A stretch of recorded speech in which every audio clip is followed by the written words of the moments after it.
Assalamualaikum dan salam sejahtera. Video kali ini saya akan terangkan berkenaan dengan proses pendaftaran projek. Setiap pengusaha, sama ada ahli projek ataupun bukan ahli projek, mereka boleh mendaftarkan projek mereka sendiri.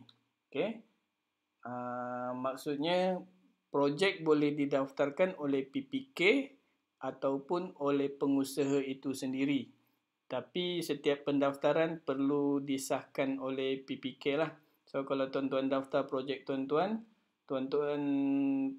perlu menanti pengesahan daripada PPK yang mengendalikan akaun tuan-tuan lah. Baiklah. Sebelum saya teruskan, apa yang perlu tuan-tuan lakukan terlebih dahulu adalah seperti biasa, tuan-tuan kena log masuk ke dalam akaun tuan-tuan masing-masing. Sebagai contoh, saya log masuk sebagai pengusaha ahli projek. Pendaftaran projek, proses pendaftaran projek adalah sama bagi kedua-dua pengusaha ahli projek dan juga bukan ahli projek. Proses dia adalah sama. Tapi untuk contoh ni saya akan log masuk sebagai ahli projek.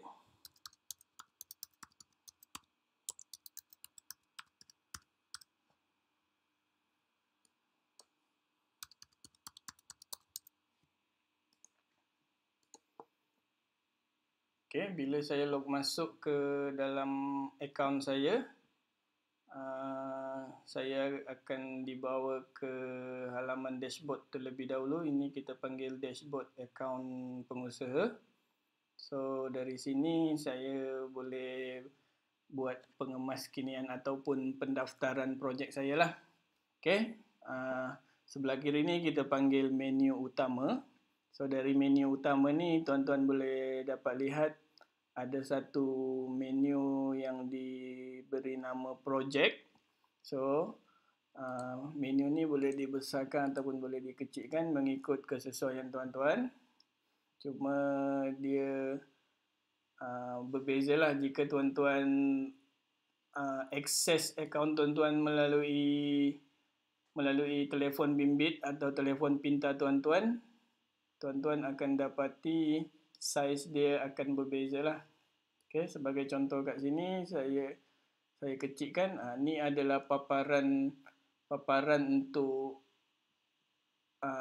telefon pintar ataupun telefon bimbit tuan-tuan. Susun atur dia berbeza dengan paparan dari komputer lah. So menu dia kat atas ni, tuan-tuan boleh buat semakan kat sini. Tu perbezaan paparan untuk telefon pintar dan juga perbezaan paparan dengan komputer lah. So seterusnya kita pergi kepada tujuan utama kita, iaitu mendaftarkan projek. So sebagai contoh kat sini, saya log masuk sebagai bukan ahli saya log masuk sebagai ahli projek. So jika tuan-tuan log masuk sebagai bukan ahli projek, proses pendaftaran projek tu adalah sama seperti yang saya tunjukkan dalam video ni jugalah. So tuan-tuan hanya perlu klik pada menu projek ni.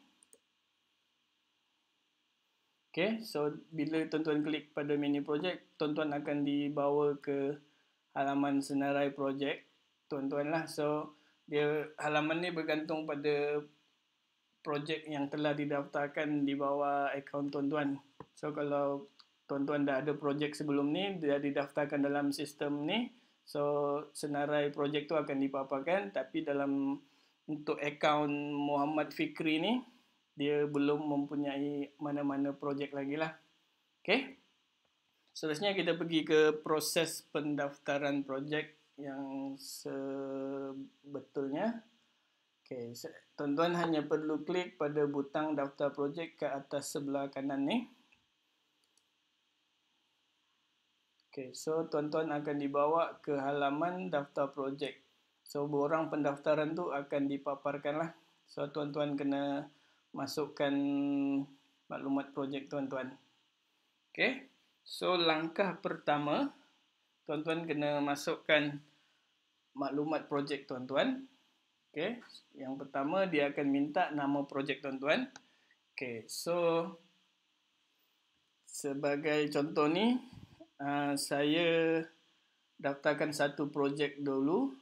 Andaikanlah saya mempunyai beberapa projek dengan pelbagai komoditi. Sebagai contoh, saya ada projek cili, projek halia, projek timun dan sebagainya. Manakala projek cili pula saya usahakan di beberapa kawasan seperti di kampung tempat saya tinggal. Lepas tu saya ada menyewakan menyewa beberapa lot tanah untuk saya usahakan cili juga di kawasan lain. So proses tu nanti saya akan tunjukkan selanjutnya lah. Okay. So sebagai contoh, saya ingin mendaftarkan satu projek cili saya terlebih dahulu. Okay, saya namakan cili 3C Kampung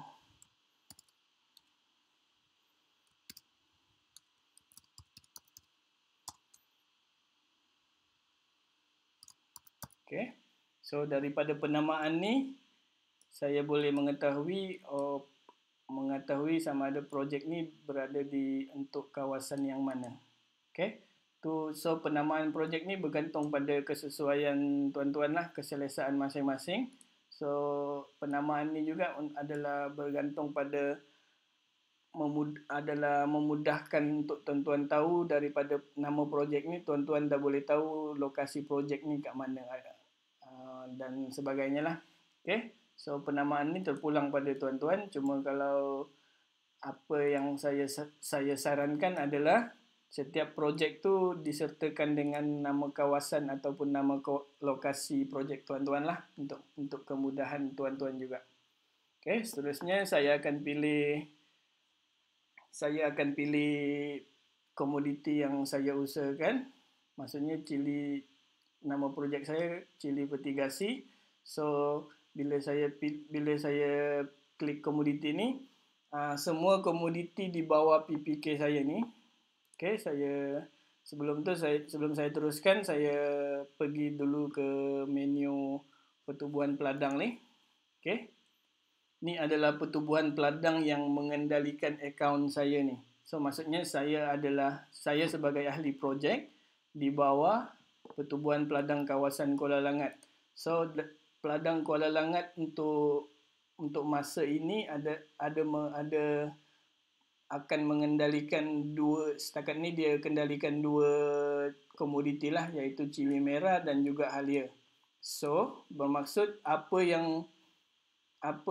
komoditi yang dikendalikan oleh PPK Kuala Langat ni, bila saya buat pendaftaran projek kat sini.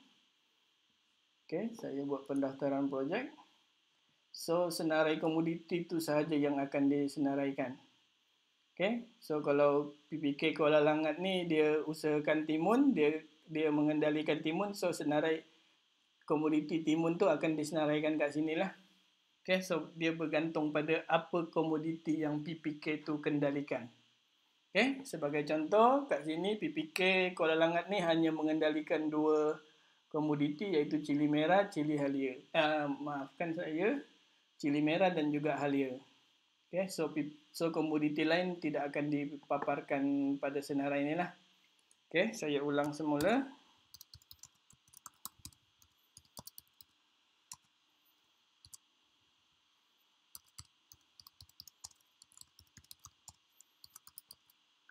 Okay, lepas tu saya masukkan alamat lokasi. Lokasi projek ni adalah alamat projek ni.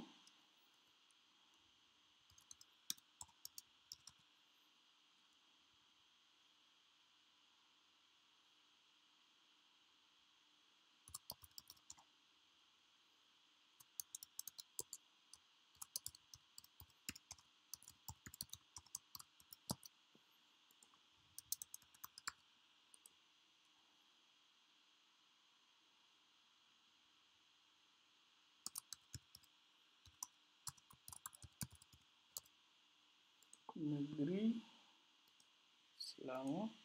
Okay, so untuk latitude dan longitude, jika tuan-tuan nak masukkan, tuan-tuan boleh masukkan ataupun tuan-tuan boleh biarkan kosong, tapi untuk menjadikan sistem ni lebih efisien, ada baiknya tuan-tuan masukkan latitude dan longitude lah. So nanti pihak PPK akan mudah mengenal pasti lokasi projek tuan-tuan.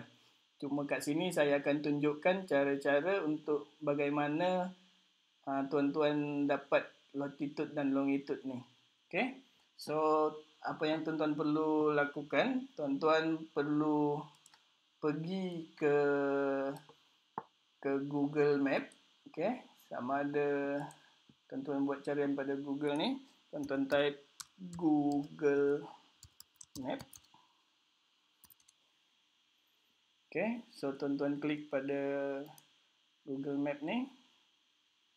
Okay, so apa yang tuan-tuan perlu lakukan adalah tuan-tuan perlu kenal pasti di mana lokasi projek tuan-tuan lah. Okay, sebagai contoh, lokasi projek saya adalah di kawasan Banting. Okay, tuan-tuan boleh zoom. Okay, contohlah saya dah kenal pasti di lokasi projek saya adalah di kawasan yang Teluk Taman Delima ni. So, apa yang tuan-tuan perlu lakukan, tuan-tuan right click ataupun klik sebelah kanan mouse tuan-tuan tu. Okay, right click. So, tuan-tuan klik pada what's here ni. Okay, dia akan kat bawah ni dia akan paparkan latitude dan longitude ni lah.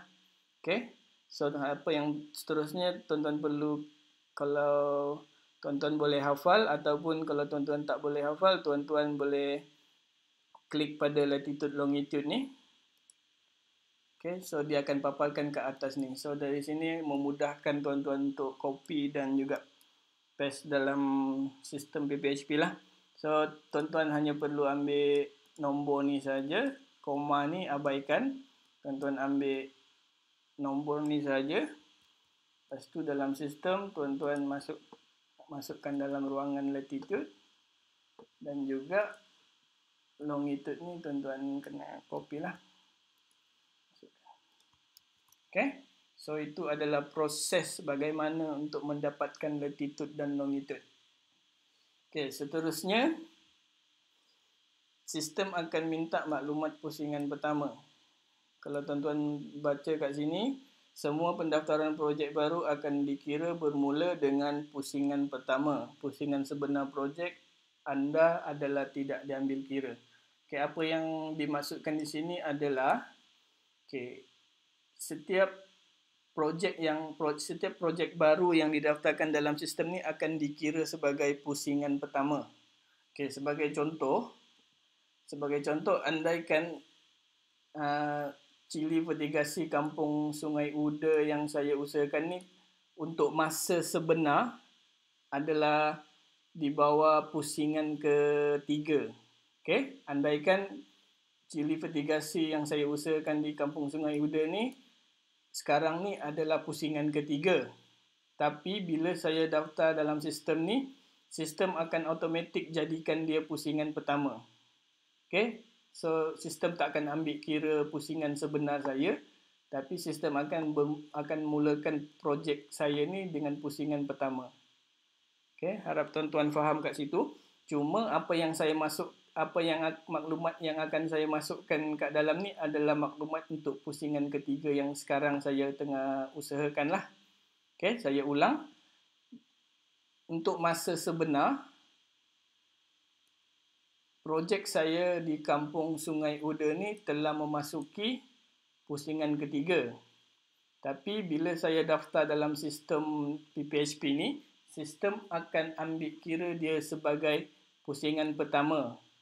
Tapi maklumat yang saya masukkan kat sini adalah maklumat pusingan saya sekarang ataupun pusingan ketiga saya sekarang ni lah. Okay, tuan-tuan jangan masukkan pula pusingan pertama tuan-tuan yang dah habis tu. Okay, tuan-tuan masukkan pusingan yang sekarang, tapi sistem akan ambil kira dia sebagai pusingan pertama. Okay, sebagai contoh, pusingan pertama untuk projek ni, saya start pusingan ketiga sekarang ni, saya start tanam pada 1 Januari 2020. Okey, seterusnya keluasan. So untuk jumlah dan keluasan projek ni, tuan-tuan kena masukkan ikut apa yang dia tulis atau apa yang dia minta kat sini lah. So kat sini dia minta dalam bentuk polybag. So tuan-tuan jangan masukkan maklumat lain seperti eka atau hektar. Okay, sebagai contoh, untuk cili fertigasi Kampung Sungai Uda ni, saya usahakan dalam 1 hektar. So dalam 1 hektar tu, andaikan saya boleh dapat 10 polybag. So kat sini saya masukkan polybag, jumlah polybag, bukan jumlah hektar. Okay, so bergantung pada apa yang diminta kat sini. Kalau tuan-tuan ada komoditi lain yang bila tuan-tuan klik atau tuan-tuan pilih, dia akan menjadi hektar kat sini, menjadi ekor, menjadi biji. So tu bergantung pada komoditi yang tuan-tuan pilih kat sini lah. So sebagai contoh ni, saya pilih cili merah. So cili merah dia minta dalam bentuk polybag. Okay, so saya masukkan jumlah polybag, bukan jumlah hektar atau jumlah ekar. Okay, so contoh untuk projek ni, saya ada 10,000 polybag. Dan juga nilai projek ni bergantunglah. Kalau tuan-tuan ingin masukkan boleh, ataupun boleh biarkan kosong. Cuma yang penting, apa yang bertanda merah ni wajib diisilah. Okay, so yang tak ada bertanda merah tu tuan-tuan boleh abaikan atau tuan-tuan boleh masukkanlah. Semua maklumat ni untuk kegunaan PPK ataupun untuk kemudahan tuan-tuan juga. Okay, so ni saya biarkan kosong. Kemudian bantuan. Untuk projek ni, untuk projek pusingan ni, tuan-tuan ada menerima bantuan di mana-mana ataupun tiada. Okay, maksudnya, jika nanti pusingan 1 ni telah tamat, bila masuk pusingan 2, mungkin pusingan 2 tu saya akan dapat bantuan dari mana-mana lah. So, tapi untuk pusingan pertama ni, saya tiada bantuan, andai kata macam tu. So, ni biarkan kosong dan jumlah bantuan adalah kosong. So, begitu juga dengan modal pengusaha, modal projek, modal pengusaha dan juga modal pusingan ni. Kalau tuan-tuan ada maklumat, tuan-tuan boleh masukkan. Kalau tak ada, boleh biarkan kosong. Okay, so andaikan saya dah masukkan semua maklumat seperti yang diminta. So, seterusnya saya hanya tinggal klik butang daftar. Okay, bila saya klik butang daftar, saya akan dibawa ke halaman pendaftaran projek baru ni. So, maklumat yang saya isi tadi, dia akan paparkan semula. Cuma dia akan bagi tahu status pendaftaran yang saya buat ni belum disahkan lah. Okay, so kat sini ada rekod transaksi. So, rekod transaksi ni nanti akan memaparkan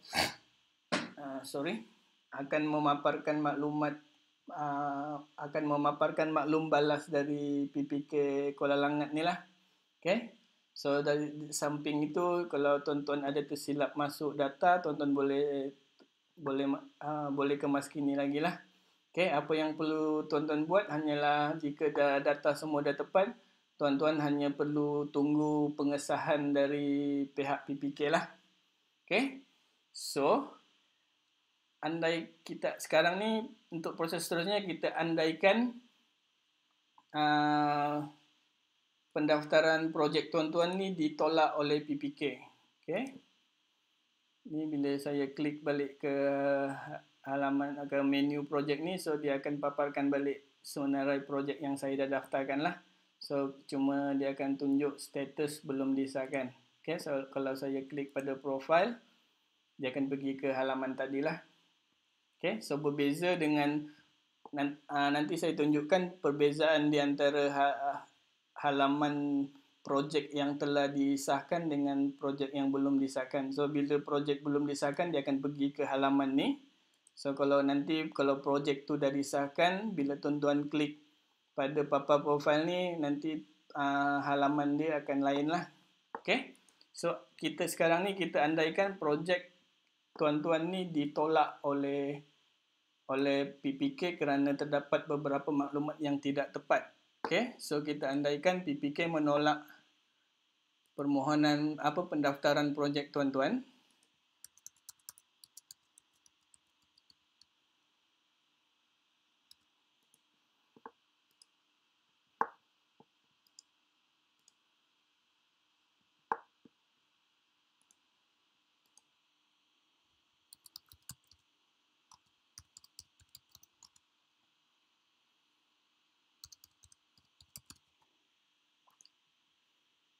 Okay, so kita andaikan PPK telah membuat penolakan terhadap pendaftaran projek tuan-tuan.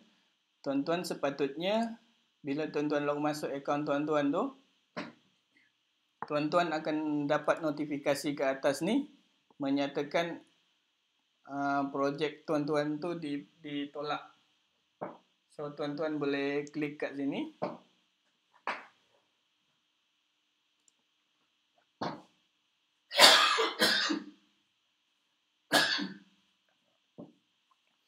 Maafkan saya.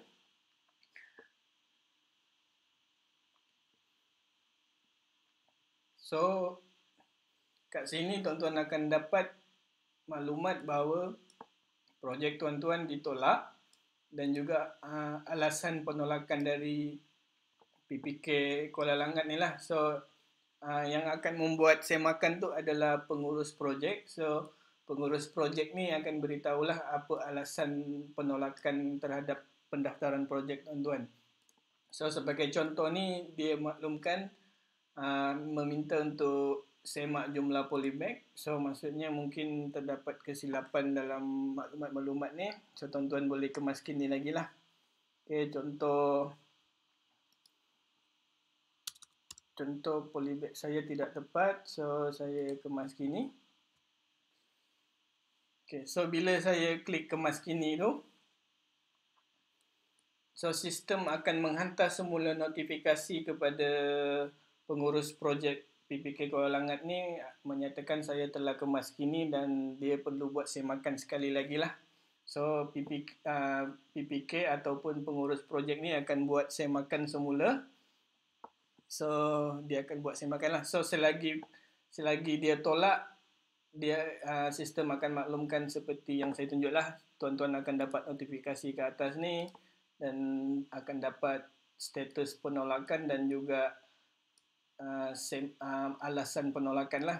So proses tu akan berterusan selagi projek tuan-tuan belum disahkan lah. Okay, sekarang ni kita andaikan projek tuan-tuan telah disahkan. Okay, so saya andaikan kat sini projek tuan-tuan telah disahkan.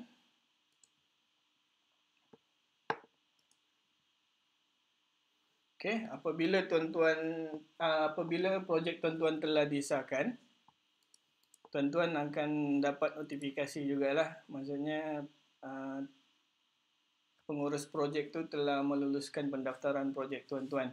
Okay, sama ada tuan-tuan klik kat sini, sistem akan pergi ke halaman profil projek tuan-tuan lah. Okay, begitu juga ataupun tuan-tuan pergi ke menu projek ni, tuan-tuan akan dibawa ke halaman senarai projek dan status dia telah disahkan. Bila tuan-tuan klik, so dia akan pergi ke halaman profil. Berbeza dengan projek yang belum disahkan tadi. Okay, berbeza dengan projek yang belum disahkan, bila tuan-tuan klik profil, dia akan pergi ke halaman kemaskin ni tadilah. So bila projek tu dah disahkan, dia akan pergi ke halaman projek ni lah. Okay, seterusnya dalam halaman profil projek ni, tuan-tuan boleh buat kemaskini untuk maklumat projek lah. Okay, so berbeza dengan tuan-tuan kena faham perbezaan antara pusingan projek dan juga maklumat projek. Kalau tuan-tuan klik kemaskini kat ruangan maklumat projek ni, tuan-tuan hanya boleh kemaskini maklumat projek lah, bukan kemaskini maklumat pusingan. Okay, tu beza dia. So tuan-tuan boleh kemaskini apa yang perlu kat sini lah. Okay, tu bergantung. So tuan-tuan hanya perlu klik kemas kini dan kemas kini ruangan mana yang perlu dikemas kini dan klik butang kemas kini kat sini. Satu lagi, tuan-tuan boleh menghapus projek ni sekiranya terdapat kesilapan atau beberapa alasan yang menyebabkan projek ni perlu dihapuslah. Cuma perbezaan dia, jika tuan-tuan klik hapus dan butang ya pasti ni, sistem akan buat semakan projek ni telah sistem akan buat semakan projek ni telah ada proses jual beli atau tidak. Okay, sekiranya projek ni telah mempunyai proses jual beli, so maka bila tuan-tuan klik ya pasti ni, sistem tak akan benarkan projek ni dihapus lah. Okay, so bila projek ni tiada proses jual beli, so bila tuan-tuan klik butang ya pasti ni, projek ni akan dihapus lah. Itu perbezaan dia. Okay, apa-apa pun sistem akan semak rekod jual beli untuk setiap projek tu. Jika ada, maka ia tak boleh dihapus. Jika tiada, maka ia boleh dihapuskan. Okay. Seterusnya kita pergi ke maklumat pusingan.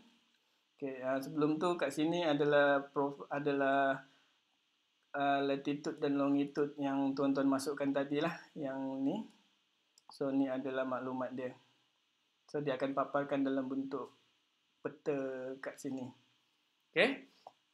So kat atas ni ialah maklumat jumlah hasil tuaian dan juga jumlah hasil jualan. So kat atas ni adalah maklumat keseluruhan jual beli setiap pusingan lah. Kalau pusingan projek ni ada 5, ada 6, so keseluruhan jualan tu akan dipaparkan ke atas lah, sama ada dalam bentuk kilogram dan juga jumlah amount yang tuan-tuan dah perolehi. Okay, tu perbezaan kad. Ni kita panggil profile project. Dan kita juga ada satu maklumat iaitu profile pusingan. Okay, tuan-tuan kena faham perbezaan antara profile project dan juga profile pusingan. Okay, cuma sebelum saya pergi ke profile pusingan ni, tuan-tuan akan dapati ada penambahan maklumat kat sini iaitu anggaran tarikh tuai. Okay, anggaran tarikh tuai ni bergantung pada SOP PPK lah. So sebagai contoh, sistem akan buat pengiraan daripada 1 Januari ni, bila anggaran projek tuan pusingan ni, bila anggaran permulaan tarikh dia dituai. Okay, so untuk 1 Januari, sistem akan kira anggaran tuai dia adalah 15 Mac. Okay, so harap tuan-tuan faham kat sini. Dan tuan-tuan boleh masukkan gambar sebenarnya. Nanti saya akan tunjukkan proses kemasukan gambar untuk setiap pusingan ni lah.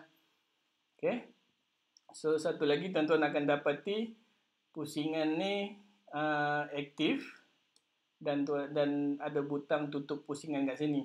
Ini maksud dia, selagi salah satu pusingan tu aktif, bila tuan-tuan klik daftar pusingan baru ni, tuan-tuan takkan boleh buat pendaftaran baru untuk pusingan lah. So tuan-tuan kena tutup pusingan dulu, baru tuan-tuan boleh klik daftar pusingan baru. Apa yang dimasukkan daftar pusingan baru? So maksud apa yang saya nak terangkan adalah dia bergantung pada projek tuan-tuan. Sebagai contoh, start 15 hari bulan Mac ni, saya akan start tuai hasil saya dan dia mengikut komoditi tuan-tuan lah. Contoh kalau cili merah ni, dia tempoh penuaian tu adalah 9 minggu. So nanti selepas 9 minggu, tempoh tuai tu dah habis. So saya boleh start dengan pusingan baru lah. Okay, maksudnya tempoh untuk penuaian cili merah dianggarkan lebih kurang 9 minggu. So selepas 9 minggu tu proses jual beli dah berlaku apa semua. So saya dah start dengan pusingan baru. So dalam pusingan baru tu adalah pusingan kedua. So sebelum saya daftar pusingan kedua tu, saya kena tutup pusingan terlebih dahulu. Okay, sekejap lagi saya akan tunjukkan kat sini. So saya tunjukkan profil pusingan terlebih dahulu lah. Okay, tuan-tuan klik pada butang papan profil ni. Okay, so dia akan pergi ke halaman profil setiap pusingan lah. Okay, so kat sini dia akan paparkan balik maklumat projek, peta, dan kat bawah ni ada satu ruangan galeri projek. Maksudnya setiap pusingan tu tuan-tuan boleh masukkan gambar projek tuan-tuan lah. Sama ada gambar penyakit ataupun gambar buah ataupun lokasi tuan-tuan lah. So dari situ nanti PPK boleh buat semakan lah. Okay, seterusnya kat atas ni ada maklumat jumlah hasil tuai dengan jumlah hasil jualan ni. Okay, dia berbeza dengan profil tadi. Yang seperti saya terangkan, jumlah kat profil projek adalah jumlah keseluruhan untuk pusingan yang ada. Tapi untuk profil pusingan, jumlah ni adalah khas jumlah untuk pusingan ni saja. Okay, kalau pusingan satu, so jumlah hasil tuaian untuk pusingan satu saja.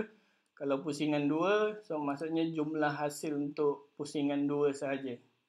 Okay, so seterusnya tuan-tuan boleh nampak kat sini maklumat pusingan yang tuan-tuan dah masukkan tu. Okay, so kat bawah ni tuan-tuan boleh kemaskini lah. Kalau tersalah masuk atau mana-mana ruangan yang tuan-tuan nak kemaskini seperti nilai projek, modal projek ni, tuan-tuan boleh klik kat butang kemaskini ni. So tuan-tuan boleh buat pengemaskinian lah. Okay, begitu juga dengan butang hapus ni. Pusingan ni tuan-tuan boleh hapus. Tetapi seperti yang saya terangkan sebelum ni, bergantung pada proses jual beli yang telah dilakukan pada pusingan ni. Kalau terdapat proses jual beli yang telah dilakukan dalam pusingan satu ni, so maksudnya data pusingan satu ni tak boleh dihapus lah. Jika tiada, so penghapusan tu boleh dilakukan. So dalam kes ni, kalau saya klik ya pasti, memang pusingan ni akan dihapuskan lah, sebab tak ada rekod jual beli belum dilakukan terhadap pusingan ni. Okay, so seterusnya ada satu butang laporan prestasi kat sini. So tuan-tuan, bila tuan-tuan klik kat butang laporan prestasi ni, sistem akan paparkan laporan prestasi untuk pusingan ni saja, iaitu pusingan satu. So dari sini sistem akan membantu tuan-tuan buat analisis anggaran hasil yang tuan-tuan dah lakukan untuk sistem ni lah, untuk pusingan ni lah. Okay, sebagai contoh, anggaran tuai tuan-tuan tadi, tuan-tuan boleh tahu berapa anggaran yang sepatutnya. Maksudnya start tuan-tuan tuai, tuan-tuan untuk minggu pertama penuaian, tuan-tuan boleh tahu untuk hari Isnin sekian-sekian. Jumlah hasil sebenar yang tuan-tuan tuai ada berapa sebenarnya. So dari situ tuan-tuan boleh buat perbandingan lah. Dan dari situ, dari data ni tuan-tuan boleh tahu projek tuan-tuan tu efektif ataupun tidak. So kalau tak efektif tu maksudnya ada beberapa kelemahan yang tuan-tuan perlu perbaikilah untuk mencapai optimum hasil yang dicadangkan kat sini. Okay, begitu juga dengan maklumat-maklumat lain. Okay, seterusnya kat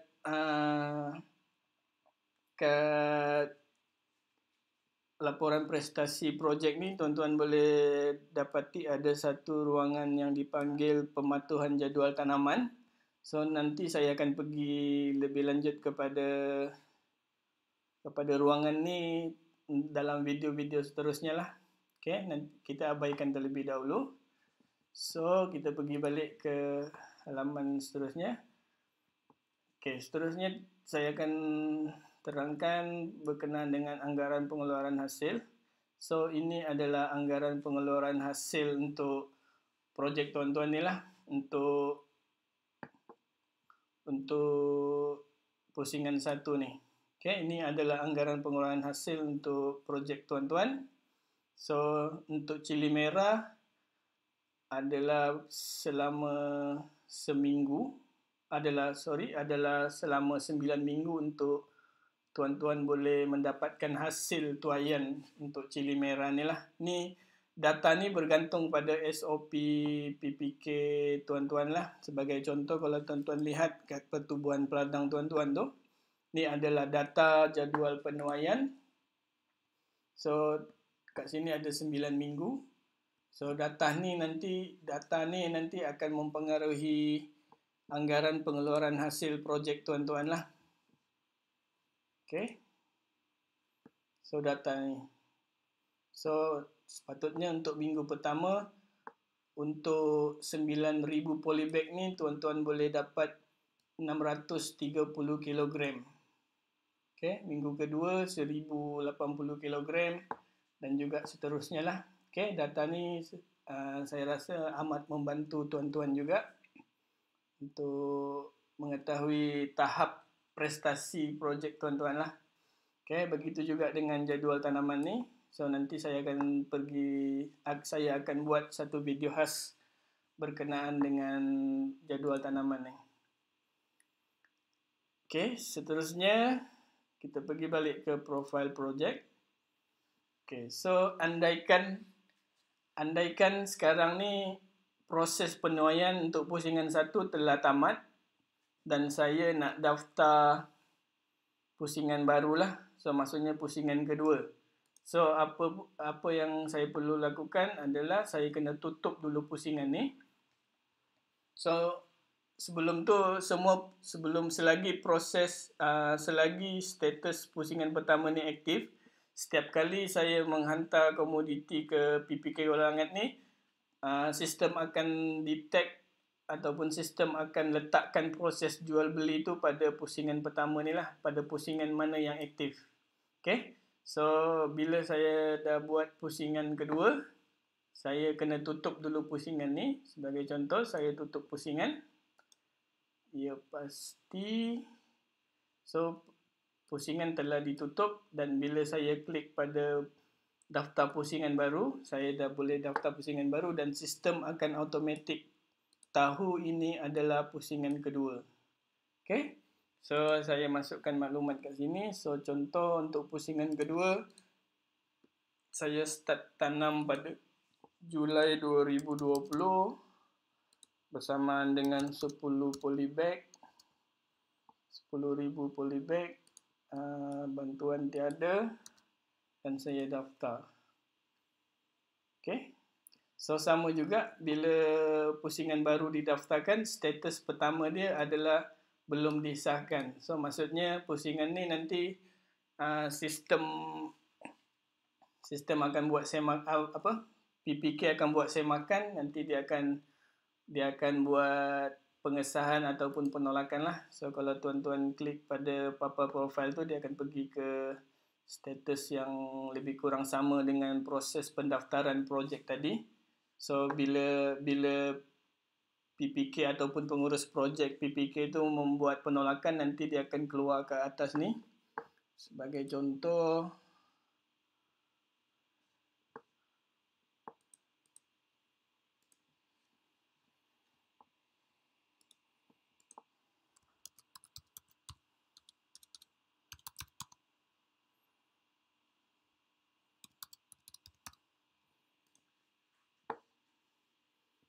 okay, sebagai contoh, tuan-tuan akan dapat notifikasi penolakan kat sini. So, bila tuan-tuan klik, so kat atas ni akan tertera lah penolakan dan juga alasan penolakan tu. So, tuan-tuan boleh kemaskini mengikut apa yang diminta oleh pengurus projek ni lah. Okay, sebagai contoh, saya ubah tarikh, kemaskini. Okay, so bila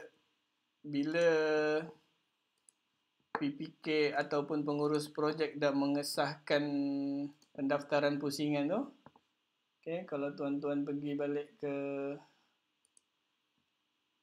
pusingan ni, so ni adalah maklumat pusingan 2 tadi sebelum ni dia status dia belum diaktifkan, so ni sekarang telah disahkan dan dia aktif lah. So tuan-tuan boleh buat lihat kat sini. So ni adalah maklumat untuk pusingan kedua. Okay, begitu juga dengan anggaran pengeluaran hasil.